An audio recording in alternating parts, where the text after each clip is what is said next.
वसुदेव देवकी को पुनः कारागार में डाल दिया गया। नारद जी आ गए। नारद जी से कंस ने पूछा, महाराज बहुत आश्चर्य की बात है, आकाशवाणी ने कहा था 8वें गर्भ से जो पुत्र होगा उससे तुम्हारी मृत्यु होगी, लेकिन 8वें गर्भ से वसुदेव देवकी के यहाँ कन्या का जन्म हुआ। मैं उसको भी मारना चाहता था पर वो आकाश में चली गई और ये कह गई है कि तेरे मारने वाला कहीं अन्यत्र जन्म ले चुका। अब नारद जी बोले, भाई हम तो संत हैं, देखो हम तो कभी झूठ बोलते नहीं। वो मृत्यु रूपी पुत्र तो यहीं जन्म हुआ था। फिर क्या हुआ? कि तुम्हारे पहरेदारों से पूछो, उनकी नींद लग गई थी, दरवाजे भी खुल गए थे और वो पुत्र बाहर निकल गया। वो दूसरी कन्या थी जो आई। कंस बोला, उस पापी वसुदेव ने भी झूठ बोल दिया, उसने भी नहीं बताया कि बेटा का जन्म हुआ था, कन्या आ गई। नारद जी ने कहा कि उन भगवान की माया से जब तुम्हारे सैनिक सिपाही हथियार रखे खड़े खड़े सो गए, ताले दरवाजे टूट गए, खुल गए, बहिरंता पुरद्वारा सर्वे पूर्वदावृता, तो बेचारे वसुदेव जी क्या कर सकते हैं? ये कहकर के उन्होंने इस बात को स्पष्ट कर दिया कि वो जन्म लेने वाला यहीं जन्म लिया था। क्यों कहा? ये न कहते तो वसुदेव देवकी को पुनः कारावास ना होता। कंस ने बड़े क्रूरता से पकड़ करके उनको अब की बार और कठोर कारावास में डाल दिया। इसका कारण क्या है? श्रीमद् भागवत की कथाओं के उत्स 18 पुराणों में है, क्योंकि व्यास जी ने सबसे पीछे लिखा है। इनकी कथाओं के अंश 17 पुराणों में हैं। सभी पुराणों को पढ़ते हैं तो लगता है कि भागवत का सूत्र यहां है। बड़े काम की बात है, आप बड़ी गंभीरता से श्रवण करें। पूर्व जन्म में वसुदेव देवकी कश्यप और अदिति थे। अरे भगवान को जिसने गर्भ में धारण कर लिया उसकी आपदा नहीं मिट रही है। आप तो कह रहे हैं उनका चिंतन करो, भजन करो, आपकी आपदाएं मिट जाएंगी। ऐसा कठोर कारावास वसुदेव जैसे सत्यात्मा धर्मात्मा व्यक्ति के लिए प्राप्त हो रहे हैं, उसके पीछे भी कोई कारण है। ये कश्यप और अदिति के रूप में थे। कामधेनु की बत्सी जो कामधेनु थी वो वरुण जी के पास थी। कश्यप जी एक दिन गए और चोरी से चुपचाप उसको अपने घर में ले आए। वरुण जी को पता लगा कुछ दिन बाद कि हमारी गाय तो कश्यप जी के यहाँ चोरी चली गई है और कश्यप जी स्वयं ले गए, इतने बड़े महात्मा, मैं कैसे जाऊं? तो उन्होंने ब्रह्मा जी से शिकायत की, महाराज ये आप निराकरण करा दें, गाय हमारी चली गई है, उसके बिना हमारे योगक्षेम समाप्त हो रहे। अरे गाय तो गाय है, कामधेनु संपन्न गोसु संभाव्यम, महाभारत में लिखा। कामधेनु में, गाय में सारी संपन्नताएं हैं, सारी संपन्नताएं। कोई प्राप्त करने वाला हो वे तो। गाय से जीवन की कोई कामना नहीं जो पूरी ना हो जाए। जैसे गाय के गर्भ में दूध छिपा है, यदि लगाने वाला जानता है बछड़ा छोड़ दे गाय पन्हा जाए तो दूध निकाले, ऐसी गाय के अंदर लोक परलोक की सारी कामनाएं, धर्म अर्थ काम और मोक्ष चारों हैं। चारों, जिस प्रकार उसके 4 स्तन से दूध निकलते हैं, उसी प्रकार गाय में धर्म अर्थ काम मोक्ष चारों पर निकालना तो आवे। कैसे निकालेंगे? अब गाय की महिमा संक्षेप में सुनो। ये कथा देवी भागवत पुराण और मार्कंडेय महापुराण में लिखी हुई है। जब कश्यप जी के पास ब्रह्मा जी वरुण जी को लेकर के आए, कश्यप जी आपने वरुण जी की गाय ली? हाँ मैं ले आया हूं। क्यों ले आए आप चोरी से? सिर नीचा हो गया, उत्तर न दिया कश्यप जी ने। सत्यवादी व्यक्ति का, धर्मात्मा व्यक्ति का गुण है कि यदि उससे कोई अपराध हो जाए, असत्य आचरण हो जाए तो स्वीकार करता है। यदि अस्वीकार करे वो कभी धर्मात्मा हो ही नहीं सकता है। ब्रह्मा जी समझ गए उनकी गिलानी को, कहा इनकी गाय इनको वापस कर दो। कश्यप जी ने गाय लाकर वरुण जी को देकर हाथ जोड़े, क्षमा करना, इसकी चाक चक्की व्यवस्था को देखकर मेरा मन हो गया कि ऐसी गाय मेरे पास होनी चाहिए। गाय ने शाप दिया, कश्यप वरुण कौन होता है क्षमा करने वाला? अपराध तो तूने मेरा किया है, मुझको लाकर के तूने यहां बंद रखा है, इसलिए मैं तुझे शाप देती हूं कि जैसा तूने बंद करके मुझे कष्ट दिया ऐसा कठोर कारावास तुझे भी प्राप्त होगा।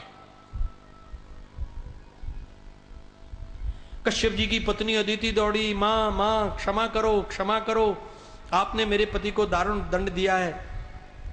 कामधेनु ने रुष्ट होकर कहा, अभागिनी मैं रात भर यहां रोती थी, वहां मेरे 6 पुत्र रोते थे, मैं सारी रात चिल्ला चिल्ला कर रोई।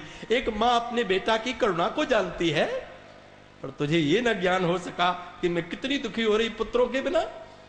इसलिए मैं तुझे भी शाप देती हूं कि मेरे 6 पुत्र मेरे वियोग में रोते रहे, तू भी अपने 6 पुत्रों की मृत्यु अपने नेत्र से देखेगी। एतावता सज्जनों, अवश्य में भोक्तव्यम कृतम कर्म शुभाशुभम। ये कर्मों की विडंबना बड़ी गंभीर है। इसलिए बुद्धिमान व्यक्ति वह है जो कर्मों से बचे। कुछ करने की आवश्यकता नहीं, केवल बचने की आवश्यकता है। पुण्य करने की आवश्यकता नहीं, पाप से बचने की आवश्यकता है। धर्म करने की आवश्यकता नहीं, अधर्म से बचने की आवश्यकता। अपने आप धर्म होगा। पाप से बचो, अपने आप पुण्य हो रहा है।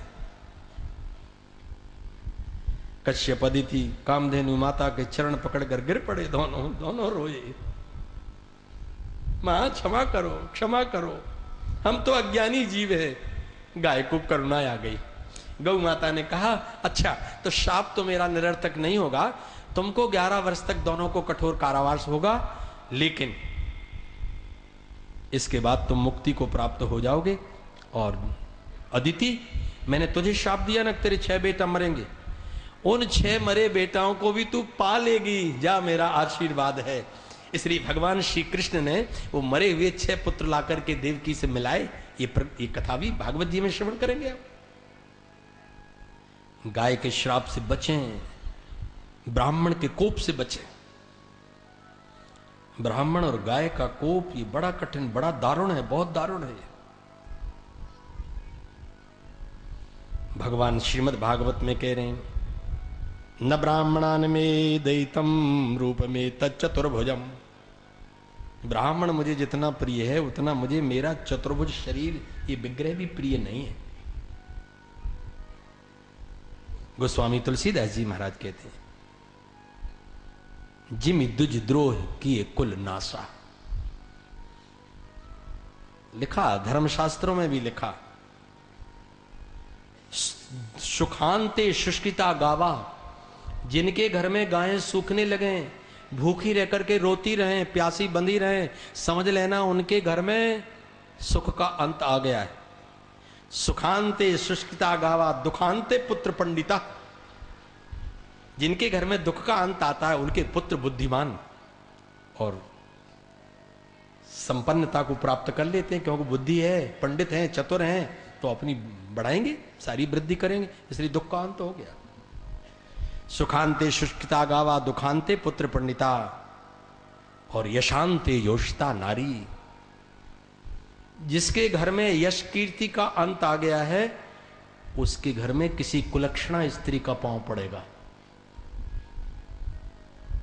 लोक व्यवहार में देख लो आप, महाराज वो घर अब वो नहीं रहा, जब से बहुएं आई हैं तब से तो वो घर स्वर्ग हो गया। वो पुरानी बातें न समझना है आप।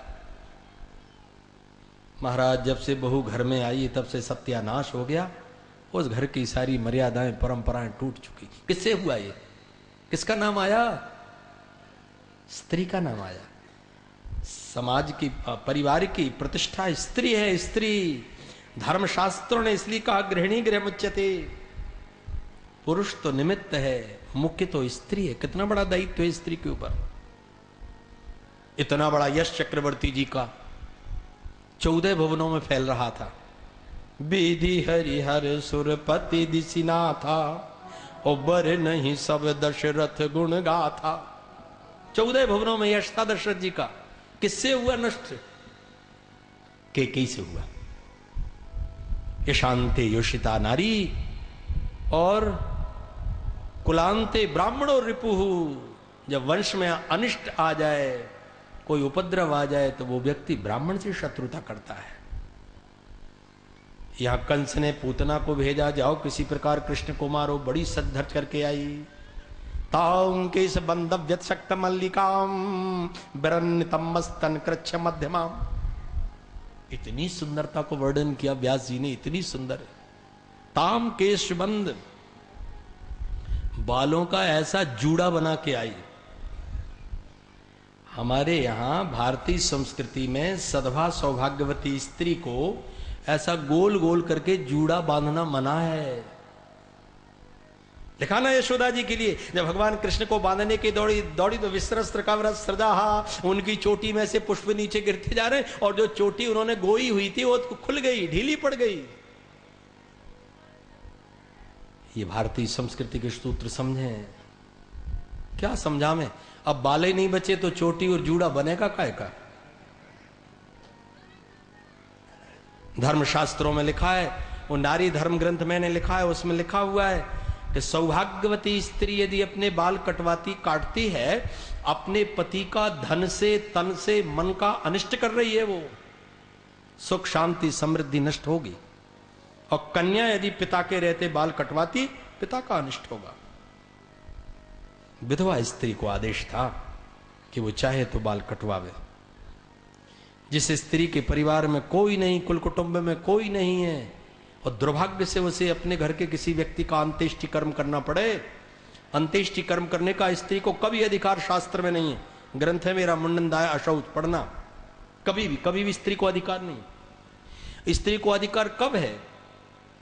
तब है जब उसके घर में, वंश में, कुटुंब में, परिवार में, संबंधियों में, राजा के यहाँ पुरोहित भी अंत्येष्टि कर्म न करे, तो उस स्त्री को चाहिए कि जब कोई नहीं है तो वो अपने पति का, पिता का या जो भी संबंधी उसका अंत्येष्टि कर्म करे।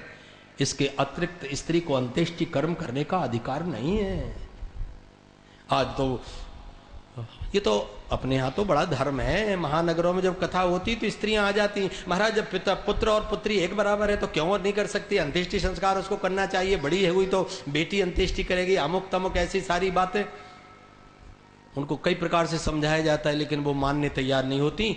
तो पूज्य गुरुजी बापोली वालों का सूत्र याद आता है। गुरुजी भी कई बार ऐसे नास्तिकों को बहुत समझाते थे, जब उनकी समझ में ना आए तो गुरुजी हाथ जोड़कर कहते थे, ओम भैया अब तुमको यमराज समझावेंगे, गुरुजी नहीं समझा सकते हैं। अब कौन समझाएगा तुमको? जब धर्मशास्त्र की बातों में इतने तर्क वितर्क कुतर्क होंगे तो ये समझाना कौन करेगा? भगवान श्री कृष्ण अभी 6 दिन के हैं, और जब ये पूतना सज धज करके आई, भगवान के पास आई थी अपने हृदय में हलाहल विष लगा करके पिलाने के लिए, तो व्यास जी महाराज लिख रहे हैं, सुखदेव जी ने कहा कि चराचरात्मा सब निमिलित क्षणः, तो भगवान ने नेत्र बंद कर लिए। अब नेत्र बंद के ऊपर से आचार्यों ने अपने बड़े बड़े भाव लगाए कि नेत्र बंद क्यों किए। वल्लभाचार्य जी ने लिखा, उन्होंने लिखा कि भगवान श्री कृष्ण ने नेत्रबंद इसलिए कर लिए कि अभी तो सोच रहे थे कि बढ़िया बढ़िया व्यंजन खाने पीने मिलते थे, कई अवतार हुए, पहले रामावतार आदि में भी आया, लेकिन अब की बार तो हलाल विष पीने मिलेगा, वो बड़ा कड़वा कशैला होता है। इसलिए उन्होंने आंख बंद कर ली, जैसे कि किसी को कड़वी दवा पिलाओ तो वो पहले ही नेत्र बंद कर लेता है। इसलिए चराचरात्मा सा निमीलित क्षण। विश्वनाथ चक्रवर्ती जी ने, कई लोगों ने, टीकाकारों ने, रामानुजाचार्य जी आदि ने बहुत बड़ी बड़ी बातें लिखी हैं कि भगवान तो नेत्र बंद करके शंकर जी का ध्यान कर रहे थे। हे शंकर जी, अभी तक तो मैं अमृत पान करता रहा, मिष्ठान्न पकवान खाता था, लेकिन आज तो हलाल विष आ गया है। आपको विष पीने का अच्छा अभ्यास है, इसलिए मुंह में लगाऊं, पर मेरे मुंह में आकर के आप बैठो। तथा प्राणी रोष समन्वितो पिबत, आप पियो इस विष को, ये आपकी वस्तु है। नहीं, कब भगवान नेत्र बंद करके ध्यान कर रहे थे कि कृपा करने का कोई कारण तो मिल जाए। कृपा तो करना पड़ेगी जब ये आइए, मेरे पास कोई भी आ जाए, कोटि विप्रबद लागे जाहू, आए शरण तो जो नहीं ताऊ। अरे सन्मुख हो जीव मोई जबी, सन्मुख का अर्थ अनुकूल है, लेकिन भले प्रतिकूल होके आई, लेकिन सामने तो आई। रावण आदि के मारने के समय जितने राक्षस सामने आए सभी गति के अधिकारी हुए। भगवान ने कहा कोई कारण, नेत्र बंद करके कारण खोज रहे थे। शरणागत संपन्न इसके पिता बलि ने पूर्व जन्म में मुझे बहुत कुछ दिया था। ये बलि उन्हीं की बेटी, राजा बलि की बेटी है। अब ये यहां पर आई है तो निश्चित रूप से इसके पिता के नाते से जितना संबंध भगवान मानते हैं उतना संबंध कोई नहीं मान सकता। संसार में किसी से हमारा कोई संबंध नहीं है, अनुबंध है। अनुबंध शब्द पर केंद्रित होना। पिता माता से अनुबंध है, उनकी सेवा सम्मान संतोष, पुत्र पुत्री का अनुबंध है, विवाह करो, उनकी व्यवस्था करो। मित्र भाई के प्रति अनुबंध है, क्या करना चाहिए, लेकिन संबंध किससे है? संबंध तो भगवान से है। संबंध होना चाहिए भगवान से। अनुबंध होना चाहिए संसार से, प्रतिबंध होना चाहिए पापों पर, और प्रबंध होना चाहिए जीवन की धर्मचर्या में, तो जीवन सुखी होता है। वेद भगवान कहते हैं द्वा सुपर्णा सयुजा सकाया समानम वृक्षम परिषद स्वजाते। वेद भगवान ने कहा तुम्हारे परमात्मा से 4 संबंध हैं, सामीप्य संबंध, सारूप्य संबंध, सादेश संबंध और साजात्य संबंध। एक वृक्ष पर 2 पक्षी बैठे, यही तो रूपक है, ऋग्वेद का मंत्र है, ये उपनिषदों में भी आया है। ईश्वर कर्म कर किसी भी फल का भोगता नहीं है, वो दृष्टा है, और जीव भोग करता है, इसलिए फंसता है। इतना ही अंतर है और कोई अंतर नहीं। भगवान भी पक्षी बने हैं, जीव भी पक्षी बना है, ये सारूप्य संबंध है। सामीप्य संबंध है, एक वृक्ष की एक ही डाली पर बैठे हैं, कितना सामीप्य है। सारूप्य संबंध, सामीप्य संबंध, साजात्य संबंध, दोनों एक ही जाति के हैं, वो भी पक्षी ये भी पक्षी। तभी तो भगवान कभी श्री राम कभी श्री कृष्ण बनकर आए, भैया जैसे मनुष्य तुम हो वैसे मनुष्य तो मैं भी हूं। चौथा संबंध सादेश संबंध, एक ही देश के रहने वाले व्यक्ति का अपने आप संबंध हो जाता है।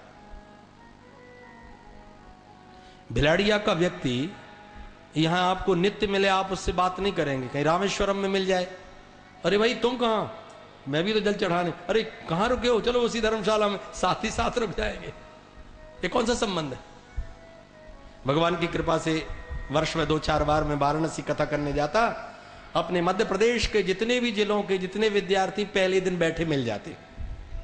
एक बार मैंने पूछा, मैंने कहा तुम लोग कथा के कितने प्रेमी हो, अभी इतनी छोटी अवस्था है, रात रात भर यहाँ कथा में बैठते हो, तो तुम लोग 12-12 बजे रात तक पढ़ते लिखते कब हो? कहा महाराज जी हमें इस कथा से कोई प्रबंध नहीं है, कोई प्रयोजन नहीं है, हम तो देखते रहते हैं आप कब आ रहे हैं। तो हम कहा अच्छा मिलने की दृष्टि, इसका मिलने की दृष्टि से भी नहीं, हम आपको जानते ही नहीं, आप जिला रायसेन के, हम तो ग्वालियर और भिंड जिले के, मध्य प्रदेश के कारण हम यहाँ आते हैं तो हमारे साथ वाले विद्यार्थियों को और हमारे गुरुजनों को बताते हैं कि ये जो महाराज जी बोल रहे हैं ये वहीं के हैं जहां के हम हैं। मुझे बहुत आश्चर्य हुआ, इसी से गौरवान्वित होते हैं महाराज जी, इसलिए आते हैं हम, हमें पता ही नहीं आप क्या कहते हो, क्या हमें कथा समझ में नहीं आती, हमें तो केवल ये बताना है कि जहां के आप हैं वहां के हमें, इससे हमारी गरिमा बनती है। ये सादृश्य संबंध है, एक देशी व्यक्ति का स्वाभाविक अनुराग हो जाता है। भगवान से भी 4 संबंध हैं। जब संबंधों की श्रृंखला पर भगवान विचार करते हैं तो कहा ठीक है, एक संबंध जुड़ रहा है, इसके पिता ने मेरे को बहुत कुछ किया है, इस नाते पार लगाऊं तो कल के दिन कोई व्यक्ति ये ना कहेगा कि आप ये क्या करते हैं, ऐसी अभागनी पापिनी दुष्ट आचरण करने वाली को भी आपने सदगति दे दी। भगवान ने नेत्र बंद करके, एक भाव ये भी है, अभागिन सहसा आज तेरे देखने का अवसर आया, मेरे बड़े पाप का विषय है, क्योंकि ब्राह्मण हत्या से, गो हत्या से बड़ी ब्रह्म हत्या, ब्रह्म हत्या से बड़ी स्त्री हत्या, स्त्री हत्या से बड़ी बाल हत्या, और बाल हत्या से भी कई गुनी बड़ी भ्रूण हत्या। भ्रूण हत्या के लिए शास्त्र लिखते हैं कि प्रायश्चित्तम न तस्यास्ति तस्यास्त्यागो विधीयते। उस महापापी का क्या होगा? इतने पुत्रों का वध किया है तो इसका मुंह क्या देखूं, मुंह देखने में तो बहुत बड़ा पाप लग जाएगा। ऐसे ऐसे कई आचार्यों ने अपने अपने भाव रखे। भगवान श्री कृष्ण को उठा करके उसने चुपचाप अपने हृदय से लगाया, और जैसे ही छोटा सा कोमल कोमल मुख लगा करके हृदय से दूध खींचने का यत्न करने लगे। बालक अभी अभी पेट के अंदर था और बाहर जैसे निकला वो मां के हृदय से दूध पीना सीख गया। कौन सिखा रहा है इसको? किसी भी पशु पक्षी का बालक हो, जिन जिनको स्तन्यत्व है वो सभी दूध पीना आरंभ कर देते। भाई कौन सिखा रहा है? अरे सिखा नहीं रहे, कई जन्म हो गए यही करते कराते, मरना फिर जन्म लेना फिर दूध पीना फिर भोजन करना फिर बड़े होना, विकार वासना व्यसन कौन सिखा रहा है? ये सब पूर्व जन्म के कर्मों की विवृत्तियां ही हमको आंदोलित करके जोड़ देती हैं वहां पर। भगवान श्री कृष्ण ने प्रारब्धवश नहीं, कृपावश। अच्छा वो लगा रही थी, मुंह न खोलते तो क्या कर लेती? रो पड़ते तो क्या कर लेती है, यशोदा दौड़ती हो छीन लेती है अपने बेटा को, लेकिन भगवान ने भी चुपचाप मुंह लगाया। स मुंच मुंचाल मिति प्रभाषणी निष्पीड्यमाना खिलजीव मरमणि विवृत्त नेत्रे चरणो भुजो मुहु प्रसन्न गात्रा क्षिप्तिरोधः। वल्लभाचार्य जी तो कह रहे हैं कि भगवान के कोमल कोमल उनका मुख का स्पर्श और उनके शरीर का स्पर्श जब हृदय से हुआ तो इसकी वासना बदल गई और चिल्ला पड़ी, अरे छोड़ छोड़, पी मत लेना नहीं तो मर जाएगा, हलाहल विष लगा है, तू तो इतना कोमल कोमल प्यारा प्यारा बच्चा है, मत पी मत पी। सुखदेव जी कहते हैं चिल्ला पड़ी, छोड़ छोड़। भगवान ने कहा कि मेरा ये स्वभाव नहीं, मेरी एक कृपा है, मेरा गुण है कि जिसे एक बार पकड़ लूं फिर कभी छोड़ता नहीं हूं। सताम सप्त पदम मैत्रम, सज्जन व्यक्ति से आपकी मित्रता हो गई, 7 पैर भी मिला के चले, 7 पग चले, इतने में वो आपका ध्यान रखेगा। ये शिष्टाचारी सदाचारी व्यक्ति का गुण है। कोई एक वृक्ष पर एक पक्षी बैठा था, एक और पक्षी बाहर का उसका मित्र बना। एक दिन वृक्ष पुराना हुआ था, उसकी खोड़ में किसी ने आग लगाई